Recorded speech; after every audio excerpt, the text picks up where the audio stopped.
Okay, let's get to the last part of this exponential inverse question. It says, determine the values of x for which this g of minus 1 of x is less than or equal to minus 2. Well, I think it's better to look at the very first form of the inverse function. And that was this one. Remember when we just switched to x and y? Now we're interested in what x values are going to create y values that are going to be less than minus 2. If we were really just interested in that y there being less than or equal to minus 2, well, what numbers would create that?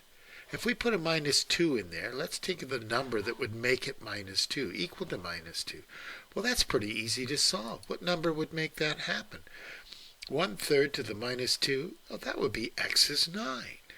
What if we made it to the minus 3? Well, that would be x is 27. Well, which values of x would keep making this more and more negative? Well, it seems like it would just have to be x is bigger than 9, because it goes 9, 27, so negative 2.5, or there'd be some number in between here. So the answer is x, if x is greater than or equal to 9, y is less than or equal to minus 2. Now you might be able to come up with this answer thinking about it in terms of logs and things, but I think the easiest thing is just to take minus 2 and put it into this equation and see the x value. And look, we get 9. We get the answer just about right away. And then think, okay, if I want it to be a value of x that would make it smaller than a negative 2, like say try negative 3. Well, the numbers are getting bigger, so it must be x is greater than or equal to 9. Well, that's it. That's all there is to it. Now, what about this one? If f of x is equal to g of minus x, determine the equation of f.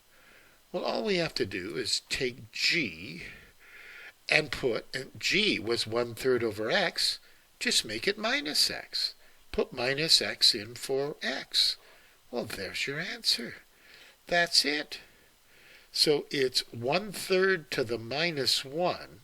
There's 1/3 to the minus 1 power to the x. Well, what's 1/3 to the minus 1? Although you tip in times, it's just 3 to the x.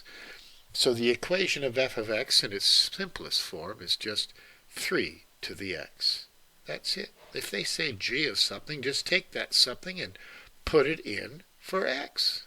Okay, so that's it.